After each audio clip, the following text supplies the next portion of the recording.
السلام عليكم. محتارة في الغدا ومش عارفة تعملي غدا ايه؟ تعالي شوفي الوصفة بتاعتنا. وصفة بسيطة وسهلة وزي ما تعودنا مع بعض على كل الوصفات السهلة والبسيطة. عملنا وصفة النهاردة حلوة قوي ومش مكلفة ولا حاجة. حاجة كده خطيرة خطيرة بجد. تستاهل بقكم. وعملت جنبها حبة رز كده بشعرية، بسم الله ما شاء الله. الوصفة يا جماعة هايلة، اللهم بارك، حاجة كده رهيبة بجد رهيبة. بصوا بقى الصوص الخطير اللي من تحت ده، اللهم بارك، حاجة زي العسل. تعالوا بينا كده نسمي الله ونصلي على الرسول ونشوف الوصفة بتاعت النهاردة عبارة عن ايه. يلا بينا. السلام عليكم، ازيكم يا حبايبي؟ عاملين ايه؟ يا رب تكونوا بالف خير وسعاده وراحه بال، اللهم امين يا رب العالمين. اللهم صل وسلم وبارك على سيدنا محمد وعلى اله عدد كمال الله وكما يليق بكماله، كما وكيف. اهلا بكم حبايبي في قناه الاكل احلى مع وليه. النهارده هنعمل مع بعض اكله بسيطه وسهله ومش مكلفه خالص. ايه هي الاكله هي قوارب البطاطس يا جماعه باللحمه المفرومه، حاجه كده خطيره وسهله وبسيطه زي ما انتم شايفين. انا عندي كميه بطاطس حسب ما انت عايزه، عملت لها ايه تجويف كده من جوه بالمعلقه زي ما انت شفتيني كده. تمام. وطبعا اللي هيخرج من البطاطس مش هنرميه، انا حطاه في الميه هنا وهقول لكم هنعمل بيه ايه. تمام. هنا بقى هبتدي اعصج اللحمه بتاعتنا. تمام. على فكره الاكله دي ممكن تعمليها بربع كيلو لحمه بس هتكفي برده معاكي، وهتعمل وجبه حلوه قوي قوي. قطعت بصلايه حلوه كبيره كده، وحطيت معلقه من السمنه، وابتديت ان انا اقلب البصله بتاعتنا بالشكل ده. قلبت البصله زي ما انتم شايفين معايا تقلبتين كده، وابتدي انزل باللحمه بسم الله. وزي ما قلت لك لو ربع كيلو لحمه بس هتقدري تعمليها مع الاضافات اللي احنا هنحطها، هتعمل لك كميه حلوه قوي من تعصيج اللحمه. هبتدي بقى ايه اقلب تقليبه حلوه كده للحمه. هنا بقى بعد ما قلبت اللحمه تقليبتين كده هبتدي انزل بالملح بسم الله. حبه فلفل صغيرين كده، حبه بهارات، حبه كمون، حبه شطه، معلقه شطه صغيره حسب الرغبه طبعا، معلقه صغيره من الجنزبيل. تمام كده. واديها تقليبه وهدي عليها بقى، واسيب اللحمه بتاعتنا بقى ايه تستوي وتتعصج مع نفسها. هنا بقى اللحمه بتاعتي كانت استوت. هضيف بقى الاضافات بتاعتي، عندي فلفل الوان طبعا حسب الرغبه وحسب المتاح او الموجود عندك في البيت.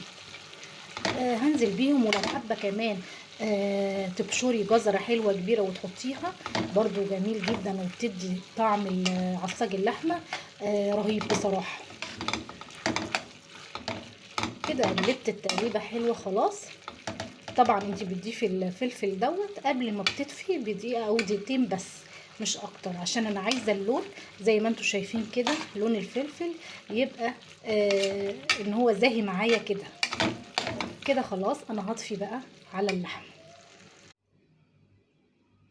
هنا بقى حطيت حبه زيت زي ما انتم شايفين كده، وهبتدي ان انا احمر البطاطس بتاعتنا دي بسم الله، عشان يبقى كل حاجه عندنا مستويه اهو بالشكل ده.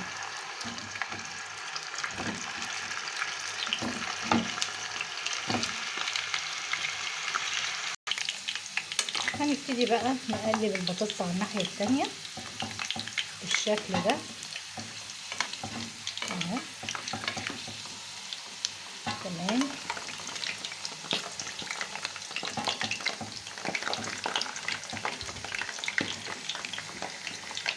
ونطلعها بعد ما نحس ان هي خلاص يعني يعني استوت بنسبة مثلا 70%.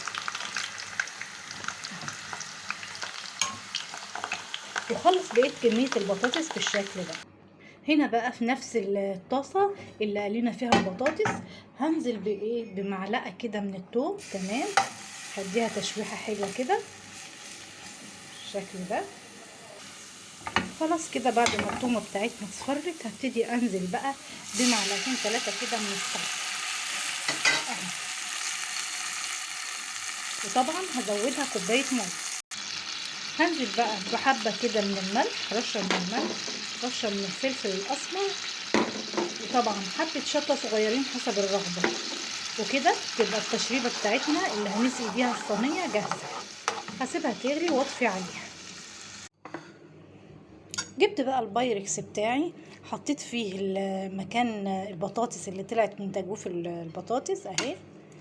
مسكتها طبعا اديتها تحميرة بسيطة كده زي ما انتم شايفين معايا بالشكل ده. وهبتدي بقى ايه احط لها ايه معلقة كبيرة كده من اللحمة المفرومة اهي بالشكل ده كده اهو.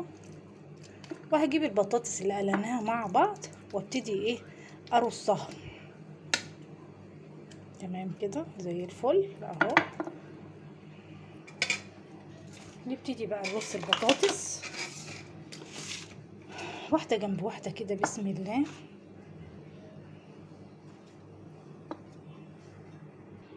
رصيت البطاطس زي ما انتم شايفين بالشكل ده. وهجيب بقى عصاج اللحمة اللي احنا عاملينه وهبتدي ايه احط في كل ايه بطاطساية كده شوية كده من اللحمة اهو بالشكل ده.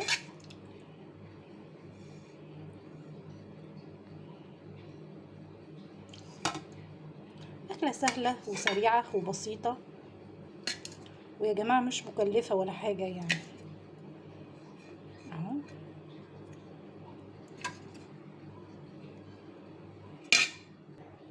كده خلاص تمام. هجيب بقى التشريبة اللي احنا عملناها اللي هنسقي بيها البطاطس بسم الله، وابتدي ان انا ايه اسقي بيها البطاطس بالشكل ده اهو عشان تاخد لون حلو كمان وطعم لذيذ.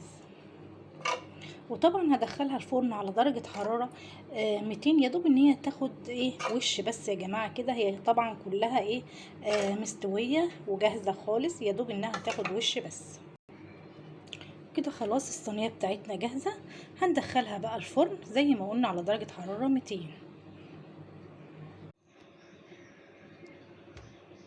وده كده شكل الطاجن بتاعنا وبألف هنا وشفا. لو عجبك الفيديو ما تنسينيش في اللايك والشير وسبسكرايب للقناة. والسلام عليكم ورحمة الله وبركاته.